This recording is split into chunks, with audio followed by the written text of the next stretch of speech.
ओम अस्मद्गुरुभ्यो नमः हरिः ओम श्रीशैलेशित्यादि प्रणतोऽस्मि नित्यम्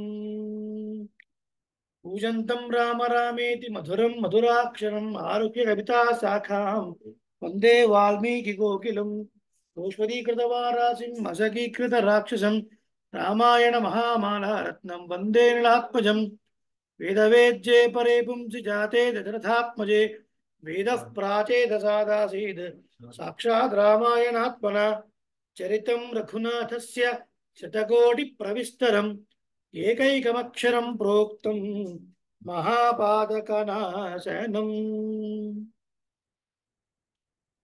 धर्मात्मा सत्यसन्धश्च रामो दासरथिर्यदि पौरुषे च प्रतिद्वन्द्वः शरैणं जहिरावणिं ज्ञानानन्दमयं देवं निर्मलस्फटिकाकृतिम् आधारं सर्वविद्यानां हयग्रीवम् उपास्महे दिशन्तु मे देव सदा त्वदीयाः दयातरङ्गानुचराकटाक्षाः स्रोत्रेषु पुंसाममृतं जयन्तीं सरस्वतीं संसितकामधेनुम् वन्दे वेदान्तकर्पूरचामीकरकरण्डकम् रामानुजार्यमार्याणां चूडामणिमहर्निशम्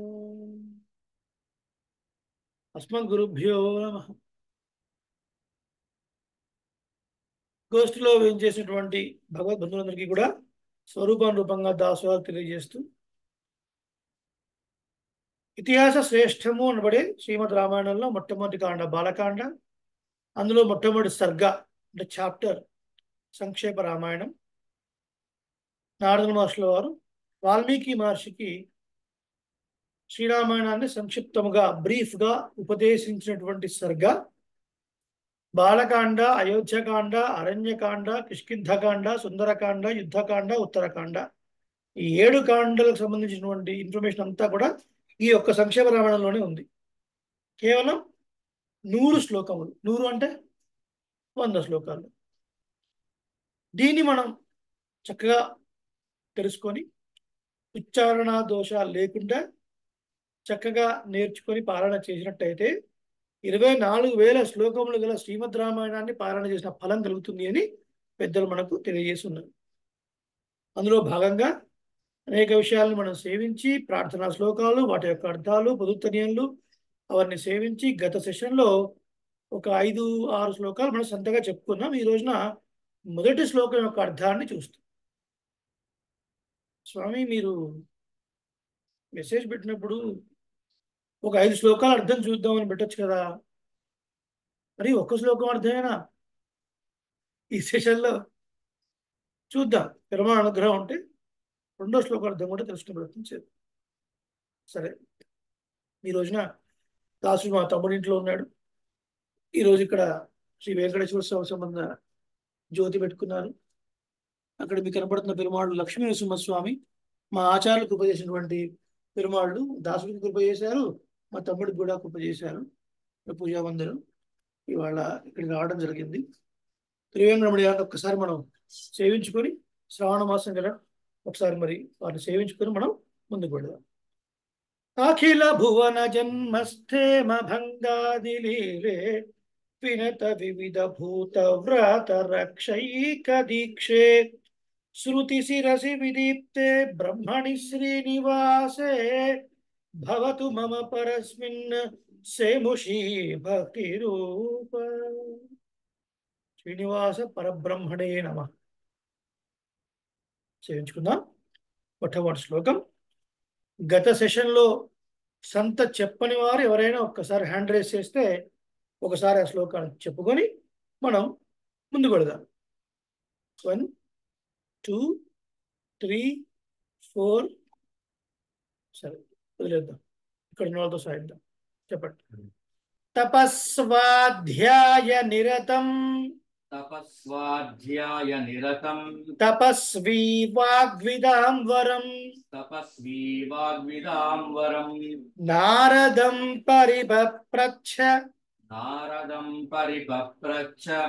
వాల్మీకిర్ముని పుంగవం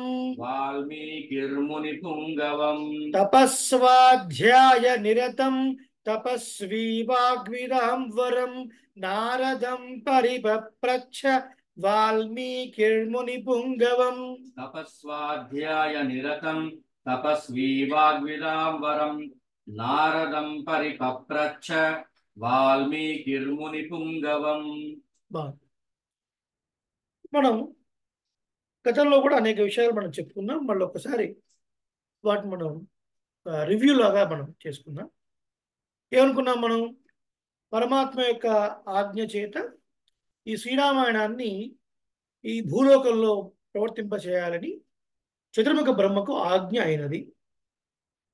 శ్రీరామాయణం ప్రతి లోకంలో కూడా ఉంది. ప్రతి లోకంలో ఉన్న శ్రీరామాయణం చతుర్ముఖ బ్రహ్మ లోకంలో శతకోటి ప్రవిస్తరముగా ఉన్నది. అంటే 100 కోట్ల శ్లోకములు కలదిగా ఉన్నది. అలా అనేక లోకాల్లో కూడా శ్రీరామాయణం ఉంది. సరే, ఇప్పుడు అనేక లోకాలు పక్కన పెడదాం. మన భూలోక సంగతి ఏమిటి? చతుర్ముఖ బ్రహ్మ తన కుమారుడైనటువంటి నారద మహర్షిని పిలిచాడు. నాయనా, నీవు వెళ్ళి భూలోకంలో మానవులు తరించుటకు గాను చక్కగా ఈ శ్రీరామాయణాన్ని నువ్వు ప్రచారం చేయవలసినది, ఉపదేశం చేస్తావు. నాన్నగారు, శ్రీమన్నారాయణుడు మీకు కదా చెప్పింది, కరెక్టేరా, కానీ 4 తలతో నేను చెప్తే వినేవాడు 2 చెబుతూని వాడి కెపాసిటీ సరిపోదు, అది కొంచెం కష్టమైన పని. సరే, అది పక్కన పెట్టినా కూడా నారద మహర్షి చేతిలో చక్కగా తుమ్ములు ఉంటుంది కాబట్టి నువ్వైతే చాలా అందంగా వినేవాళ్ళకి వినసొంపుగా చక్కగా చెప్పగలవు కాబట్టి శ్రావ్యంగా, కాబట్టి నువ్వు వెళ్ళి చెప్పవలసింది అంట. ఎందుకంటే వేదాంతం అనేది ఆలోచన మధురం. వేదాంతం అంటే అర్థం ఏంటి? ఆలోచిస్తూ ఆలోచిస్తూ ఉంటే మధురంగా ఉంటుంది. ముందు ఏం అర్థం కాదు. మలయాళం సినిమా లాగానే ఉంటుంది, ఏం అర్థం కాదు. కొంచెం అర్థం పెట్టడం మొదలు పెడితే వెళ్ళి వెళ్ళి వెళ్ళి వెళ్ళి ఆలోచిస్తాం. అబ్బా ఇంత గొప్పదా, అబ్బా ఇంత బాగుందా అనిపిస్తుంది. సంగీతం ఆపాత మధురం. సంగీతం పాతం అంటే పడడం ఆలస్యం, చెవిలో పడడం ఆలస్యం, వెంటనే మధురంగా ఉంటుంది.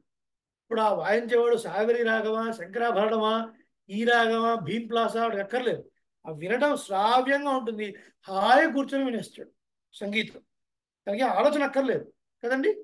కాబట్టి వేదాంతం ఆలోచన అమృతం, సంగీతం ఆపాత మధురం, విన్న వెంటనే. కాబట్టి మరి చక్కగా మాట్లాడగలడు, చక్కగా పాడగలడు నారద మహర్షి అని పంపించారు.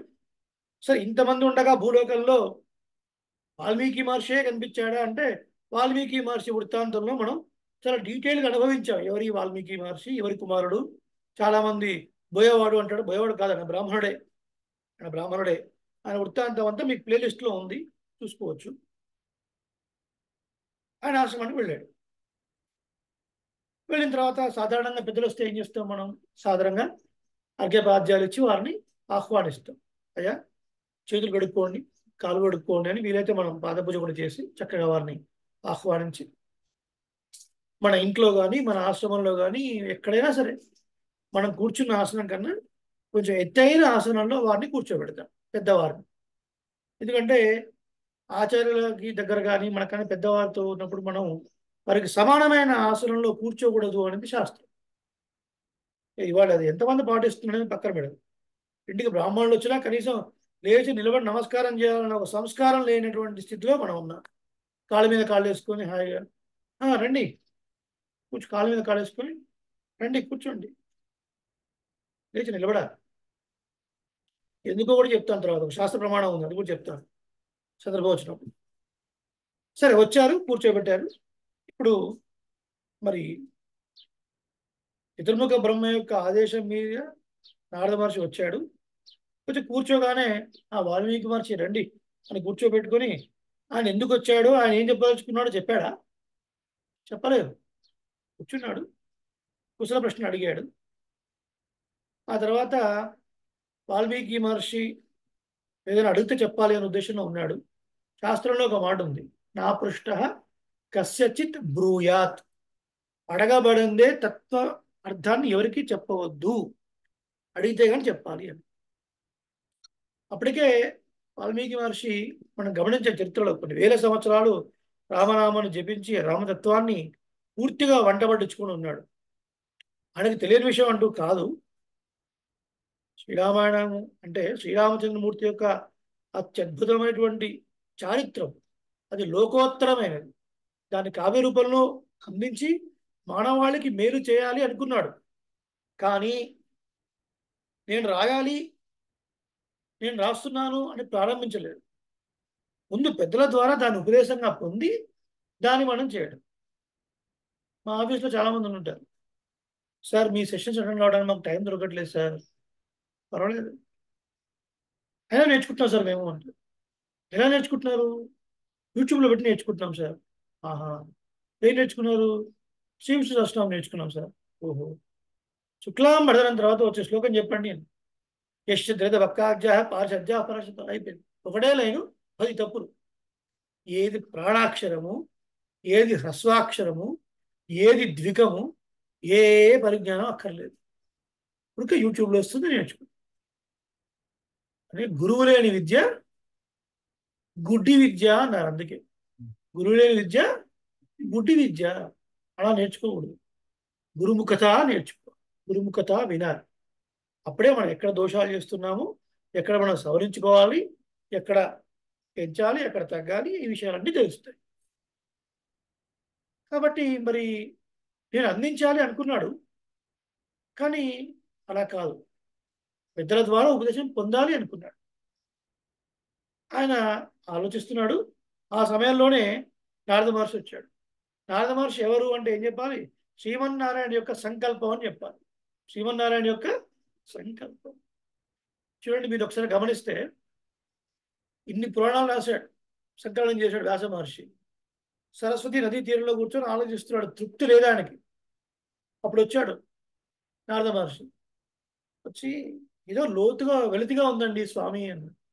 ఇవ్వడానికి వెళితే ఇంత పంచమ వేదమైనటువంటి మహాభారతాన్ని కూడా అందించావు.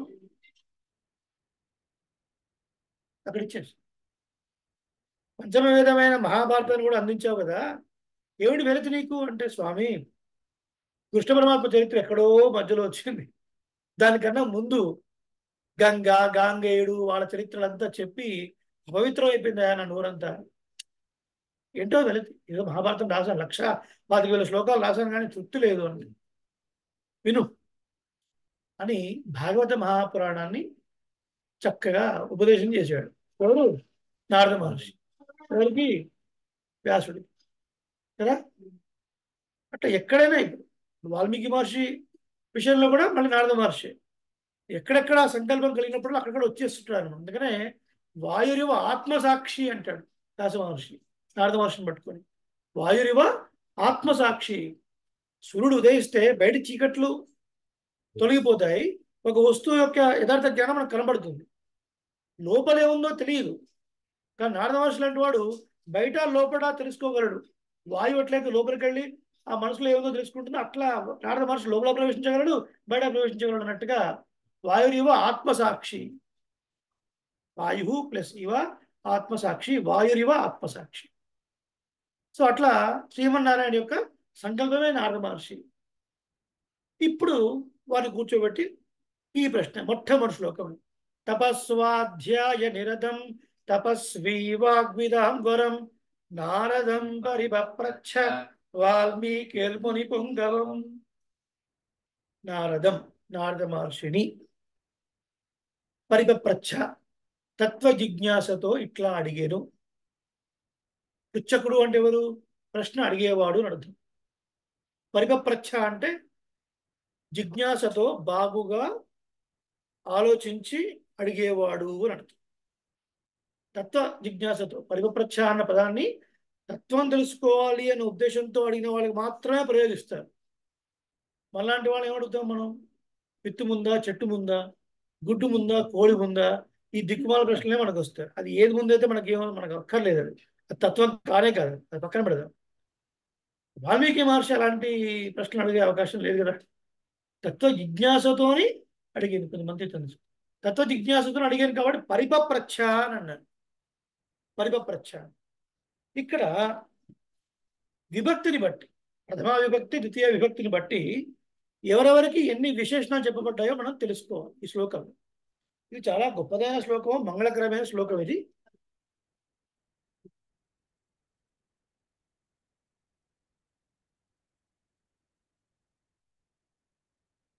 మూడు విశేషణాలు మూడు విశేషణాలు నారద మహర్షి చెప్పబడ్డాయి. ఒక విశేషణం వాల్మీకి మహర్షి చెప్పబడింది. తపస్వాధ్యాయ నిరతం. తపస్సు స్వాధ్యాయంలో ఎప్పుడు నిరతుడే ఉండేవాడు, మునిగి ఉండేవాడు, ఆసక్తి కలిగి ఉండేవాడు.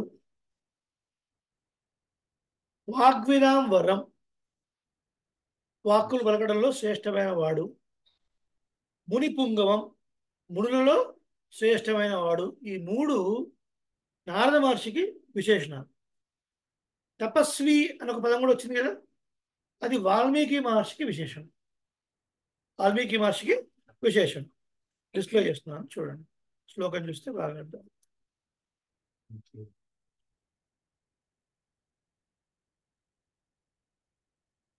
తపస్వాధ్యాయ నిరతం ఎవరికి విశేషణం? నారద మహర్షి. వాగ్విదాం వరం ఎవరికి?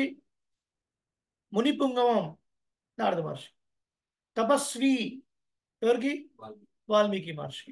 మూడు విశేషణాలేమో నారద మహర్షులకు, వారికి ఒక విశేషణం వాల్మీకి మహర్షి.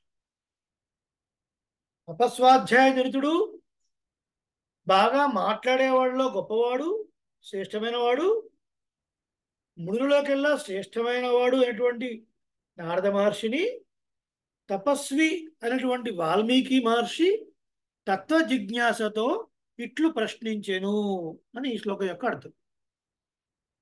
ఏ కావ్యమైనా మొదలుపెట్టేటప్పుడు అనుబంధ చతుష్టయం అని ఉంటుంది. ఇది కావ్యశాస్త్రానికి ఒక అలంకారం అన్నమాట. అనుబంధ చతుష్టయం అనేది చాలా ముఖ్యం. అంటే ఏంటి?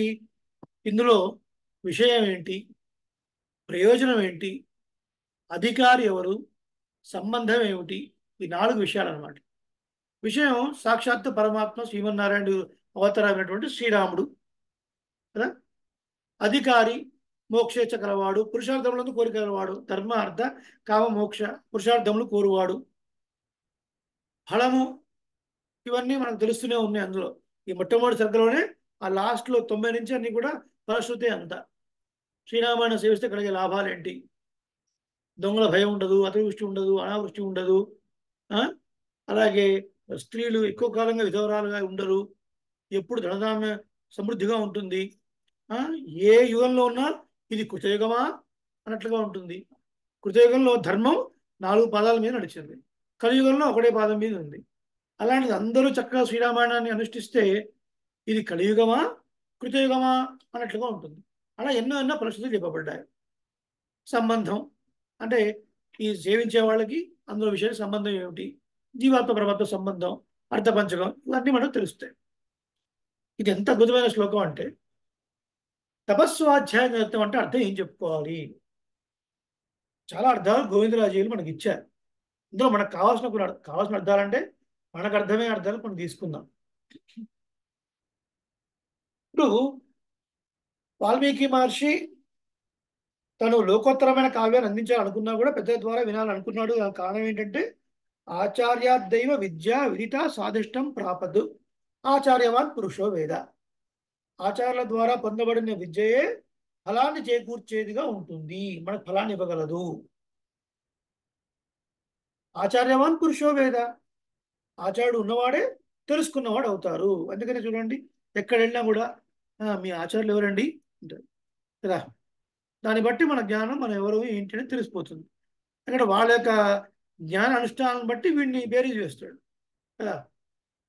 ఎవరు లేరండి, నేనే అన్నాను అనుకోండి, వాడు నమస్కారం చేసి వీళ్ళది జేబులో ఒక 500 రూపాయలు వాడికి ఇచ్చి వాడు మొహం చూడకుండా ఉండడం బెటర్.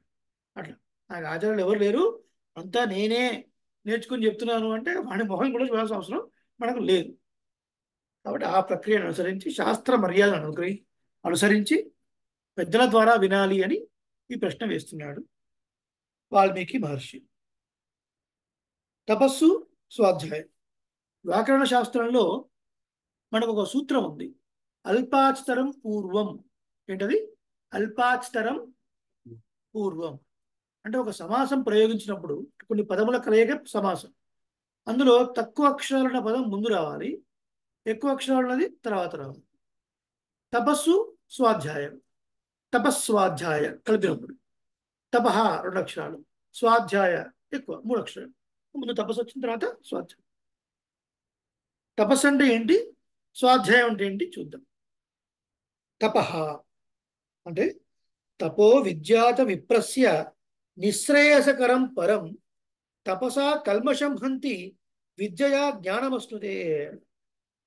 తపస్సు అంటే అదొక నిశ్రేయసకరం, అంటే మనకు గొప్ప అభ్యుదయాన్ని, అంటే ఈ జీవితకాలం ఉన్నంతకాలం చక్కటి సుఖ సంతోషాలతో ఉండేట్టుగా, తర్వాత ఈ జీవితం అయిపోయిన తర్వాత, శరీరం పడిపోయిన తర్వాత ఈ జీవాత్మ ఉత్తమ గతులు పొందేట్లుగా, అంటే మోక్షాన్ని పొందేట్లుగా ఏది మనకు ఉపకరిస్తుందో అది తపస్సు అన్నారు. తపస కల్మషం హంతి, తపస్సు ద్వారా కల్మషాలు నాశనం అవుతాయని. బాగుందండి. మరి ఏంటి, ఎలా తపస్సు అంటే ఇప్పుడు ఏంటి, మన మన పరిభాషలో ఎలా చెప్పుకోవాలి? మనకు తెలిసిన తపస్సు ఒకటే, ఏదో అడవుల్లోకి వెళ్ళడం, ముక్కు మూసుకోవడం, అది అంతవరకైనా తపస్సు అంటే కాదు. చాంద్రాయణాది వ్రతాలు చేయుట, ఉపవాసములు ఉండుట.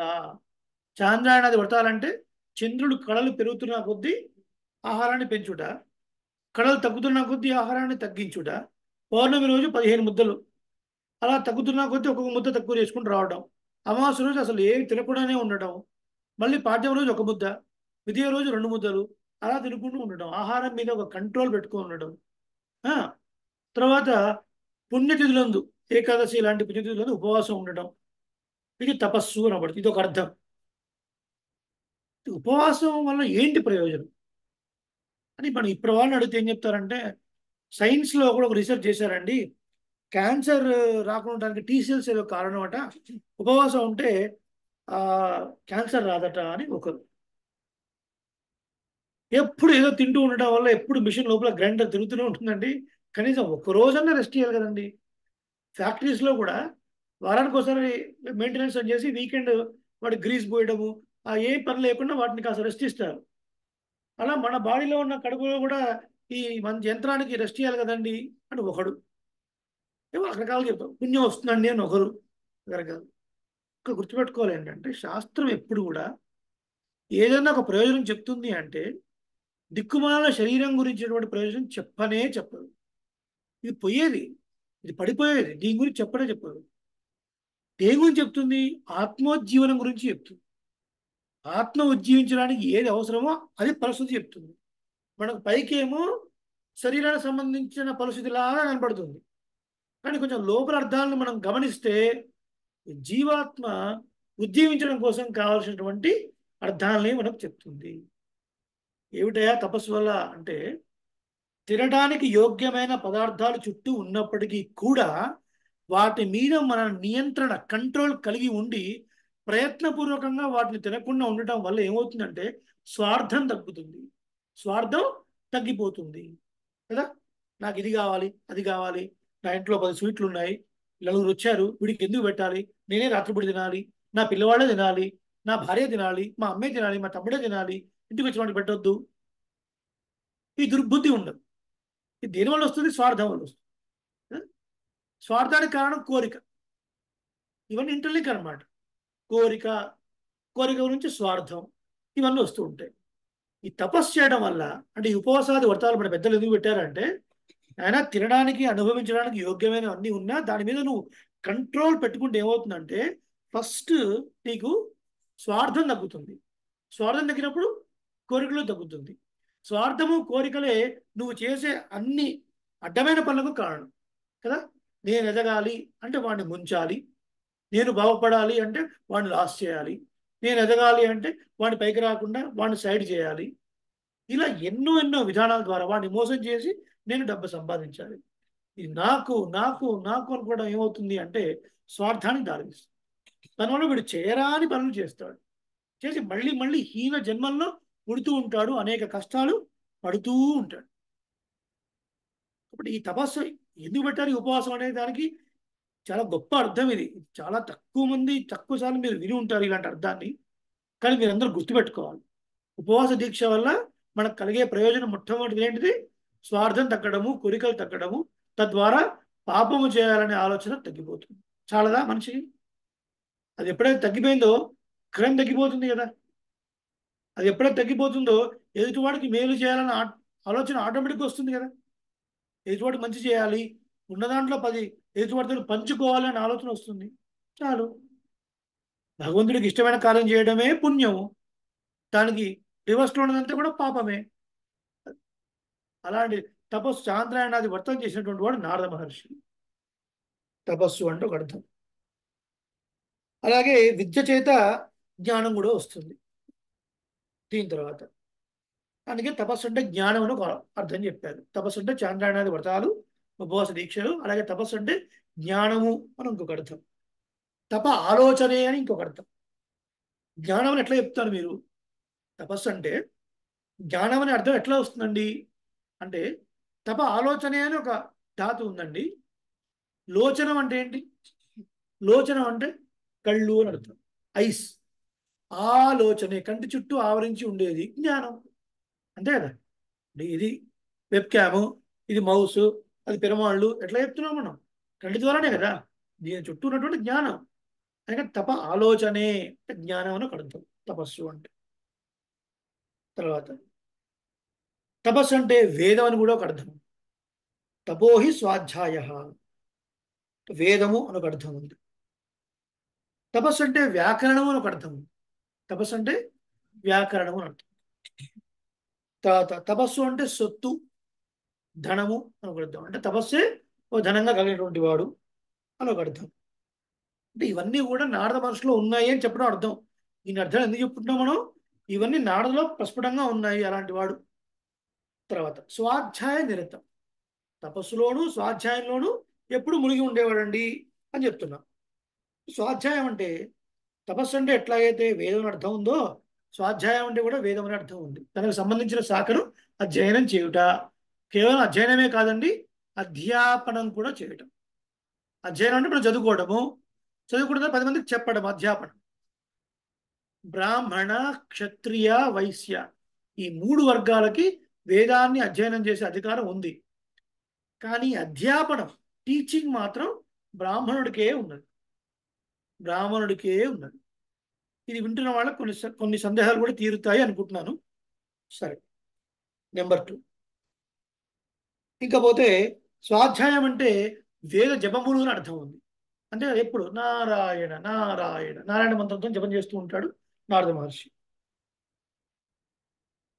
అట్లా తన యొక్క శాఖకు సంబంధించినటువంటి వేదాన్ని అధ్యయనం చేయడం, జప తపాదులు కలిగి ఉండటం, ఇవన్నీ కూడా తపస్వాధ్యాయ నిరతము. వీటిలో ఎప్పుడు నిమగ్నమే ఉండేవాడు నారద మహర్షి. ఇది మొదటి విశేషణం. తర్వాత రెండో విశేషణం వాగ్విదాం వరం. వాక్ అంటే గీర్వాణి, సరస్వతి అని అర్థం. వాక్ అంటే సరస్వతి అని అర్థం పర్యాయ పదాల్లో. వాగ్విదాం సరస్వతి చేత పుత్రులుగా స్వీకరించబడిన వాళ్ళలో వరం శ్రేష్టమైన వాడు అని అర్థం. సరస్వతి పుత్రులు ఉన్నారు కదా, చతుర్ముఖ బ్రహ్మకి మానస పుత్రులు ఉన్నారు, సనక సనందాదులు, తర్వాత మరీచి మహర్షి, వీళ్ళంతా ఉన్నారు. అలాంటి ఆ చతుర్ముఖ బ్రహ్మ సరస్వతి సంతానంలో చాలా శ్రేష్టమైన వాడు నారద మహర్షి అని అర్థం. వాగ్విదాం వరం, విదుర్లాభే అని ఒక ధాతు. అందువల్ల ఏంటి, సరస్వతి చేత పుత్రులుగా స్వీకరింపబడినటువంటి మహానుభావులలో గొప్ప గొప్ప వారిలోకెల్లా శ్రేష్టమైన వాడు నారద మహర్షి. క్లియర్. తపస్వాధ్యాయ క్లియర్. ఇప్పుడు వాగ్విదాం కూడా క్లియర్. దాని తర్వాత మునిపుంగవం, మునుల్లో శ్రేష్ఠమైనటువంటి వాడండి. ముని అంటే ఎవరు? మననశీల ముని, ఎప్పుడు మననం చేస్తూ ఉండేవాడు కదా. ఎప్పుడు మననం చేస్తున్నాడు, పరమాత్మనే మననం చేస్తూ ఉండేవాడు. పరమాత్మ యొక్క లీలలను, గుణాలని, అనంత కళ్యాణ గుణాలని చేస్తూ ఉండేవాడు. పరమాత్మని తెలియజేసేటువంటి వేదాన్ని ఎప్పుడు అధ్యయనం చేసేవాడు. కృష్ణ పరమాత్మ భగవద్గీతలో ఏమన్నాడు? వేదశ్చ సర్వై అహమేవ వేద్య అన్నాడు. వేదం మొత్తం కూడా ద్వారా తెలియబడేది నేనే. వేదం మొత్తం ద్వారా తెలియబడేది నేనే. అదేలా అండి? ఆ వేదం అగ్ని గురించి చెప్పింది, ఆ వేదం ఆ వినాయకుడి గురించి చెప్పింది, వేదం రుద్రుడి గురించి చెప్పింది. అంటే వాళ్ళందరిలో అంతరాత్మగా ఉన్నది ఎవరు? పరమాత్మయే. కాబట్టి ఆకాశాత్ పతితం తోయం యథా గచ్చతి సాగరం సర్వదేవ నమస్కార కేశవం ప్రతిగచ్చతి. ఆకాశాత్, ఆకాశం నుండి, పతితం కింద పడినటువంటి, తోయం నీరు, యథా గచ్చతి సాగరం ఎలాగైతే చెరువులు దరువుల్లో వెళ్ళి సాగరం సముద్రంలో కలుస్తుందో అలాగే సర్వదేవ నమస్కార కేశవం ప్రతి గచ్చతి. నువ్వు ఏ దేవత నమస్కారం చేసినా కూడా అది వెళ్ళి చేరేది కేశవుణ్ణి, ఆ శ్రీమన్నారాయణుణ్ణి. కాబట్టి ఇప్పుడు ఏమర్థమైంది? వేదేశ్చ సర్వై అహమేవ వేద్య. క్లియర్. సో అలా ఎప్పుడు భగవంతుడినే మననం చేస్తూ ఉండేవాడు నారద మహర్షి. అలాంటి నారదుణ్ణి తపస్వి, గొప్ప తపసంపన్నటువంటి వాల్మీకి మహర్షి తత్వ జిజ్ఞాసతో ఇట్లు ప్రశ్నించెను. ఇది వినగానే మనకు ఒక రెండు సందేహాలు వస్తాయి. ఫస్ట్ ఒకటి ఏంటంటే, ఈ గ్రంథం రాసింది ఎవరు? వాల్మీకి మహర్షి. మొట్టమొదటి శ్లోకంలో నేను ఇలా అడిగాను అని రాయాలి కదా. ఇప్పుడు నేను ఏదైనా విషయం చెప్తాను అనుకోండి మీకు, ఫలానా పెద్దల దగ్గర దాసుడు ఇలా తెలుసుకొని మీకు చెప్తున్నాను అని రాయాలి. ఫలానా పెద్దల దగ్గర మహానుభావునైనటువంటి మధుర భారతి అయినటువంటి డాక్టర్ ఓలేటి రవికుమార్ నేను ఇట్లా చెప్తున్నాను అంటే, వీడోడు వీడి గురించి డబ్బా కొట్టుకుంటాడు కదా. మన గురించి మన సొంత డబ్బా కొట్టుకోవడం అనేది ఆత్మహత్యతో సమానం అన్నారు. అది ఆత్మహత్యతో సమానం అన్నారు. మరి ఏంటి ఇక్కడ? వాల్మీకి మహర్షి తపస్వి అని ఆయన గురించి అట్లా స్వోత్కర్ష అంటారు. దీన్ని ఏమంటారు? స్వ ఉత్కర్ష. తన గురించి బాగా గొప్పగా చెప్పుకోవడం. మరి అంత గొప్ప మహర్షి అట్లా గొప్పగా, అట్లా తన గురించి తనకు గొప్పగా చెప్పుకోవచ్చునా అండి? అట్లా చెప్పుంటాడా? అట్లా చెప్పుంటాడు అనుకుంటే మన బుద్ధి దోషం అది. అది కాదు అక్కడ అర్థం. తపస్వి అంటే తపస్సునే సొమ్ముగా కలవాడు అని అర్థం. తపస్సునే ఘనముగా కలవాడు. వాల్మీకి మహర్షి దగ్గర ఏం లేదు. ఏముందయ్యా? తపస్సు మాత్రమే ఉంది. తపస్సు అనే ధనం ఉంది. మరి తప అంటే ఏంటి? వేదము, బ్రహ్మ, శ్రీమన్నారాయణ అర్థం. అంటే ఆయన్నే మనసులో అదొక్కడే ధనంగా గలవాడు, ఇంకేం లేను అని అర్థం. సరిపోయింది. స్వోత్కర్ష అవుతుందా? ఇది కాదు. ఇది క్లియర్ అయిపోయింది. రెండో డౌట్ ఏంటంటే, నారద మహర్షి ఏమో త్రిలోక సంచారి. ఆయన ఎక్కడో వైకుంఠం నుంచి తీసుకొని ఇక్కడ భూలోకానికి వచ్చాడు. ఇప్పుడు ఈయన తర్వాత ప్రశ్న అడగబోతున్నాడు అనమాట. అయ్యా, ఈ భూలోకంలో గుణవంతుడు ఎవడు, ధర్మవంతుడు ఎవడు, ఇవన్నీ సత్యవంతుడు ఎవడు, సత్యవాక్యుడు, చారిత్రణ కోయుక్త, సర్వభూతేషు కోహిత, ఈ 16 లక్షణాలటువంటి నరుడు ఎవడయ్యా? ఈ లోకంలోనే.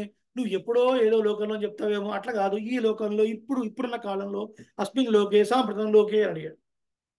ఇది ఎక్కడ ప్రశ్న అండి? గోవిందరాజులు అంటున్నారు. గోవిందరాజు ఇది ప్రశ్నే అసంగతం అంటున్నారు.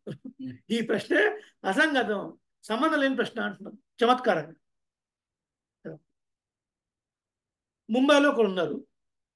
ముంబై నుంచి వారు హైదరాబాద్ బీరంగూడ వచ్చారు. బాంబే టు బీరంగూడ. ఎలాగో ఉన్న బీరంగూడ బాంబే హైవేలో ఉంది.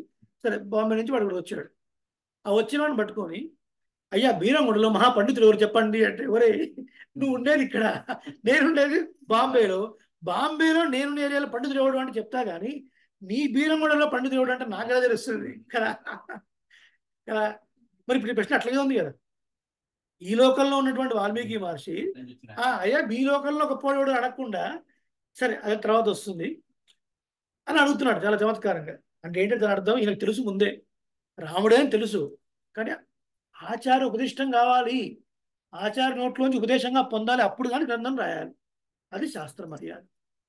సో అలాంటి నారద మహర్షిని అడుగుతున్నాడు అని అర్థం. నారద మహర్షి గొప్పతనం ఏంటో చెప్తాం. ఎంత గొప్పవాడు నారద మహర్షి అసలు. సాధారణంగా మనకు కూడా ఆచార్యులు ఉంటారు కదా. దాసుడికి ఆచార్యుడు ఈయన సింగరాచార్య స్వామి అని చెప్పాము. అలాగే భగవద్ రామానుజ గోత్రం హారిత గోత్రం. అలాంటి హారిత గోత్రంలో జన్మించినటువంటి ఠయాల శ్రీరంగాచార్య స్వామి వారి కుమారుడు ఠయాల పడుగుబాటాచార్య స్వామి వారు దాసుడికి చక్రాంకనం చేసినటువంటి ఆచార్యుడు, మేనమామ.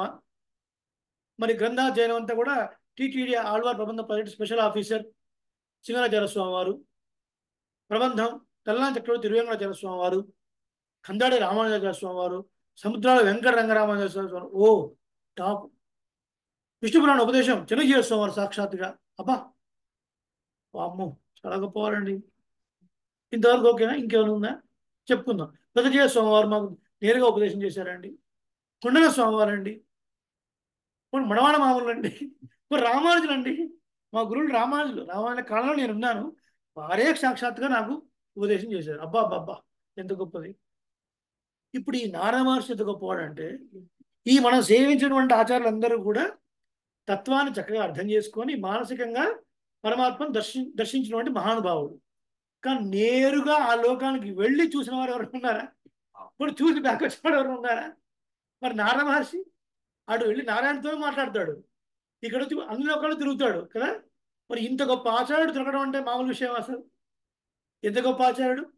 వాల్మీకి మహర్షి గొప్పతనం ఏమిటి? నారద మహర్షి లాంటి వాడు ఆచార్యుడిగా పొందాడు. ఈ లోకంలో విషయాలు తెలుసు ఆయనకి, పరమాత్మ ఏదో మానసికంగా దర్శించి శిష్యులకు బోధించే ఆచార్యులు కాదు వారు. నేరుగా పరమాత్మతో మాట్లాడగలిగే యాక్సెసిబిలిటీ ఉన్నటువంటి మహానుభావుడు. అలాంటి వాడండి నారద మహర్షి. మరి నారద అంటే అర్థం ఏమిటి? వాగ్విదాం వరం. ఈ శ్లోకంలో ఇంకొక చమత్కారం ఏంటంటే, చాలా మంది చెప్తారు మా వాడు చాలా ఇంటెలిజెంట్ అండి. అవునా? శ్లోకాలు వచ్చండి, ఓహో. భాషలు కూడా వచ్చండి, ఓహోహో. వాడు పిలుస్తావు చెప్పురా అన్న వేలు పుదువే ఆండాడు అరంగరికి వచ్చు, కానీ ఇప్పుడే చెప్పడం గుర్తుపడట్లేదు అని వాడికి. అన్ని నేర్చుకున్నాడు, ఇప్పుడు గుర్తు రావట్లేదు అంటాడు. ఏమైనా లాభం ఉందా? అన్ని నేర్చుకుని ఎగ్జామ్లో రాకపోతే గుండు సున్నా వస్తే లాభం ఉందా?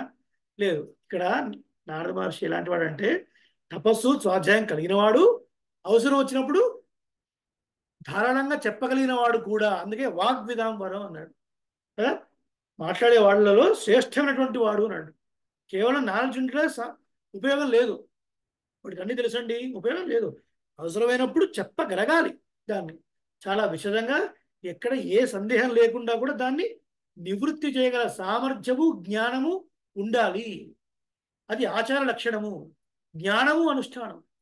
ఇక్కడ వేదం చెప్పబడింది, జపతపాది హోమాలు చెప్పబడ్డాయి, చాంద్రాయణ వ్రతాలు చెప్పబడటం వల్ల ఆయన యొక్క అనుష్ఠానం చెప్పబడింది, ఆయన యొక్క జ్ఞానము చెప్పబడింది. ఈ జ్ఞానము అనుష్ఠానము కలిగిన వాడు ఆచార్యుడు అని చెప్పినట్టయింది. అదే విషయాన్ని మనవాణ మామూలు జ్ఞానమనుష్ఠానమివై నన్నాగవే ఉడయరాన గురవై అடைந்தக்கால் மாநிலத்தீர் தேனார் கமல திருமாமகள் கொடுனன் తానే వైహుందం దరుం. ఆయన జ్ఞానము అనుష్ఠానము ఉన్నటువంటి ఆచార్యులు కనుక నువ్వు వెళ్ళి సేవిస్తే నీలో ఎన్ని దోషాలు ఉన్నాయని శ్రీమన్నారాయణుడు చూడడు. నువ్వు సేవించే ఆచరణ గొప్పతనాన్ని చూసి తానే వైకుంఠం తరుం. తానే వైకుంఠాన్ని ఇస్తాడయా. వైకుంఠాన్ని ఇవ్వడం అర్థం ఏంటి? మోక్షాన్ని ఇస్తాడు అని అర్థం. అంత గొప్ప ఆచార్యుడు అండి నారద మహర్షి అంటే. జ్ఞానము అనుష్ఠానము కలిగినటువంటి వాడు. కేవలం జ్ఞానము అనుష్ఠానమే కాకుండా చక్కగా మాట్లాడగలిగే సామర్థ్యం గలవాడు. ఎదుటివాడి సందేహాన్ని నివృత్తి చేసేవాడు, సందేహ విచ్ఛేద. ఇంకా నారద మహర్షి చెప్పిన తర్వాత ఇంకా డౌట్ 0.0001% ఉండడానికి వీలు లేదు. He connects all the dots. Clear. అలాంటి వాడు మునిపుంగవుడు, ముడిలో శ్రేష్టమైనటువంటి వాడు, మహానుభావుడు, అన్ని లోకాలకు వెళ్ళగలవాడు, సాక్షాత్తు ఆ శ్రీమన్నారాయణని సేవించినటువంటి వాడు. సరే, ఇప్పుడు నారద పదానికి అర్థం ఏంటో చూద్దాం. నారద ఉంది కదా, ఇక్కడ నారము అంటే నరుకు సంబంధించిన అర్థం, నరుడికి సంబంధించింది. నర సంబంధి నారం. చెప్పండి. నారం. నరుడికి ఏముంటుంది? అజ్ఞానమే ఉంటుంది కదా. దో అవకంఠనే అనే ధాతువు ద్వారా జతి అంటే మనిషికి సంబంధించినటువంటి అజ్ఞానాన్ని ఖండించేవాడు అని అర్థం. మనిషికి సంబంధించిన అజ్ఞానాన్ని ఖండించేవాడు కదా. నర సంబంధి నారం. దో అవకంఠనే అనే ఒక ఉత్పత్తి అర్థం ద్వారా నారదో నాశయన్నేతి నృణాం అజ్ఞాన జంతమః అంటే మనుష్యుడు కలిగినటువంటి అజ్ఞానాన్ని ఛేదించేవాడు, ఖండించేవాడు అని ఒక అర్థం. ఇంకొక అర్థం రింగ్ క్షయే అని ఒక ధాతువు. రింగ్ క్షయే అంటే నశించున్నది అని అర్థం. రింగ్ క్షయ రా పదానికి అర్థం నశించున్నది. నారహ అంటే నశించినది అని అర్థం. అందుకే నారాయణుడు నశించిన వాడు అని అర్థం. నశించిన వాడికి సంబంధించినటువంటి నారాయణుడు, దానికి సంబంధించిన జ్ఞానాన్ని ఇచ్చేవాడు అని అర్థం. నారం దదాతి ఇది నారద. మళ్ళీ చెప్పండి. నారం దదాతి ఇది నారద. ఉత్తుదాలేదు, నార్మల్ దా. నారం దదాతి ఇది నారద. నారం దదాతి ఇది నారద. నారమును ఇచ్చువాడు. నారమును ఇచ్చువాడు అంటే ఏంటి? రింగ్ క్షయ అనే ధాతువుకి నశించేదని అర్థము. నారం అంటే నశించని అర్థము. నశించిన వాడు అవ్యయుడు, నిత్యుడు, పరమాత్మ. ఆయనకు సంబంధించిన జ్ఞానాన్ని ఇచ్చేవాడు. మనుషులకు సంబంధించిన అజ్ఞానాన్ని తీసేసేవాడు. అజ్ఞానాన్ని తీసేవాడు, జ్ఞానాన్ని ఇచ్చేవాడు. మరి ఆచార్యుడు అంటే అదే కదా. ఆచార్యుడు చేయాల్సిన పని ఏంటి? ఉన్న అజ్ఞానాన్ని తీసేయాలి, చక్కటి జ్ఞానాన్ని ఇవ్వాలి. ఇది నారద పదానికి అర్థం.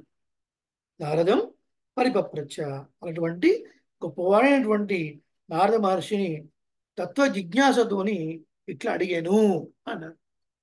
ఈ గ్రంథము శ్రీరామాయణం. లాస్ట్లో అక్షరం నా, అణ. స్టార్ట్ అయింది ఏ అక్షరంతో స్టార్ట్ అయింది? ట. తపస్వాధ్యాయ నిరతం కదా, స్టార్టింగ్ లెటర్ తా. దీనికి కూడా గోవిందరాజులు ఒక అద్భుతమైన విషయం చెప్తున్నారు. ఏం చెప్తున్నారు అంటే,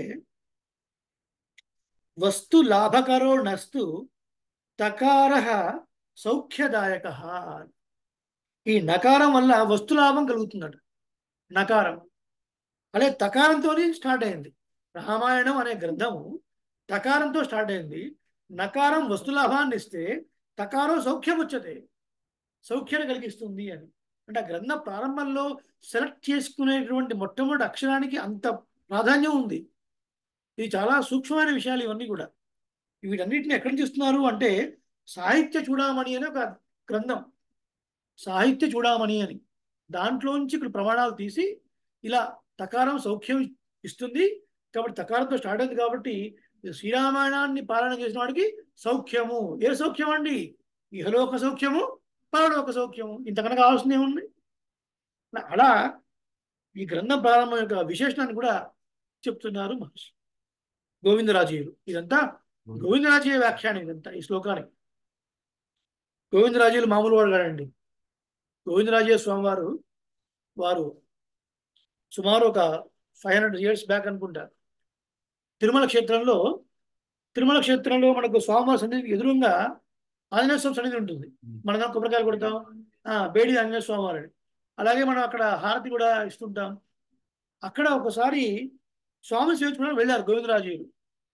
ఇది భూషణ వ్యాఖ్యానం అని పేరు, దీనికి భూషణం అని పేరు. గోవిందరాజాచార్య స్వామి వారు, గోవిందాచార్యులు అనుకోండి, గోవిందాచార్య స్వామి వారు స్వామిని సేవించడానికి వెళ్ళి ఆ రాత్రి అక్కడ బస చేసినప్పుడు తెల్లవారుజామున వాళ్ళకి కళ వచ్చింది. ఏం కళ అంటే, ఆ ఆంజనేయ స్వామి వారి సన్నిధిలో గోవిందాచార్య స్వామి వారు ఇంకా కొంతమంది శ్రీ వైష్ణవ పండిత గోష్ఠి అక్కడ కూర్చొని ఉన్నారు. కూర్చొని ఉండగా వారందరూ కలిసి, హే గోవిందాచార్యులే, మీరు శ్రీరామాయణానికి వ్యాఖ్యానం రాయండి అని ప్రోత్సహించారట. అలా కళ వచ్చినప్పుడు శ్రీరాముడు తలుచుకొని, శ్రీరాముడు వెంకటేశ్వర స్వామి వేరు కాదు కదా, ఆయన విభవావతారం, ఈయన అర్చావతారం, చక్కగా అని మనసులో పూర్తిగా నింపుకొని, అలా ఆ తెల్లవారుజామున వచ్చిన కళ అంతమంది భాగవతోత్తములతో ఆజ్ఞాపన అయింది కాబట్టి ఆ గోవిందాచార్య స్వామి వారు చక్కటి వ్యాఖ్య, శ్రీరామానికి పరమ ప్రమాణమైన వ్యాఖ్యానం ఏది అంటే గోవిందరాజీయ వ్యాఖ్యానమే. మీకు చూడండి, గీతాప్రతి గ్రంథాల్లో కూడా కొన్ని విశేషణాలు ఇస్తూ గోవిందరాజీయం అని రాస్తారు, గోవిందరాజీయం అని రాస్తారు. ఈ గ్రంథం ఉంటే చూడండి ఇంట్లో. దాన్ని ఇటీవల కాలంలో గల్లా చక్రవర్తి లక్ష్మణాచార్య స్వామి వారి మా మామయ్య వరుస అవుతారు, మరిపెడ బంగ్లా అక్కడికి వెళ్ళినప్పుడు ప్రవచనానికి వారు దాసుని యొక్క ఆసక్తిని గమనించి టీటీడీ క్షేత్రం ద్వారా ముద్రితమైనటువంటి మూల గ్రంథాన్ని దాసుడికి బహుమానంగా ఇచ్చారు. ఒక భాగ్యం, పెద్దలక్ష్మణ మామయ్య, ఒక భాగ్యం. అద్భుతమైన వ్యాఖ్యానం, సంస్కృతంలో ఉంటుంది. సరే, కాబట్టి ఇలా గ్రంథం మొదలైంది తో మొదలైంది కాబట్టి తకారో సౌఖ్యం వచ్చేది, సౌఖ్యాన్ని ఇస్తుంది చక్కగా అని ఈ గ్రంథంలో ఇన్ని విశేషాలు చెప్పారు. ఆచార లక్షణం చెప్పినట్టే కదా. ఆచార్యుడు అనేవాడు ఎలాంటి వాడు ఉండాలి? గొప్ప అభిజాత్యాన్ని చెందినటువంటి వాడై ఉండాలి కదా. తపస్సు, స్వాధ్యాయము ఇంకా చెప్పుకున్నాం కదా. వేదాధ్యయనము, వేద అధ్యాపనము ఎవరికి ఉంటుంది? బ్రాహ్మణులకే ఉంటుంది. సో ఇలా అధ్యయనము అధ్యాపనం కలిగినటువంటి వాడు అని చెప్పడము, మునిపుంగము వాగ్విధం వరం చెప్పడం వల్ల నారదుడి యొక్క ఆభిజాత్యం చెప్పినట్టే అయింది. అంటే ఆయనకు గొప్ప ఉన్నతమైన కులాన్ని చెప్పినట్టే అయింది. సో ఆచార్యుడు అనేవాడు గొప్ప కులంలో జన్మించినటువంటి వాడు అయి ఉండాలి. గొప్ప కులం అంటే అర్థం ఏంటి? వేదాధ్యయనం చేయనటువంటి కులంలో జన్మించినటువంటి వాడు. పేరుకే బ్రాహ్మణుడు అయి ఉండి వేద పొట్టగోస్తు అక్షరముకు రాకపోతే అది దండగా, అది ఆ కులం వేస్ట్, అది కాదు అట్లా అర్థం. అలాగే విష్ణు భక్తి గలవాడై ఉండాలి. విష్ణు భక్తో విమత్సర, మాత్సర్యం లేకుండా ఉండాలి. దంభం ఉండకూడదు, నేను గొప్ప అన్న దంభం ఉండకూడదు, ఒకటి చూసి అసూయ పడకూడదు. పరిపూర్ణంగా విష్ణుభక్తి కలిగి ఉండాలి. ఇవాళ టీవీ ఛానల్లో వచ్చే మహానుభావులు పైకి ఒక రకంగా మాట్లాడతారు, లోపల రకంగా ఉంటుంది, ప్రమాణాలు మొత్తం తిమ్మిడి బొమ్మ చేస్తారు, వాళ్ళకి ఇష్టం వచ్చింది చెప్పేస్తారు. అది కాదు, ఒక ప్రమాణానికి కట్టుబడి మాట్లాడాలి. ఏది మాట్లాడినా ఒక ప్రమాణం ఉంది, దానికి తగ్గట్టుగా మనం చెప్పాలి తప్ప మన బుద్ధికి తోచినటువంటి అర్థాలు మనం చెప్పకూడదు.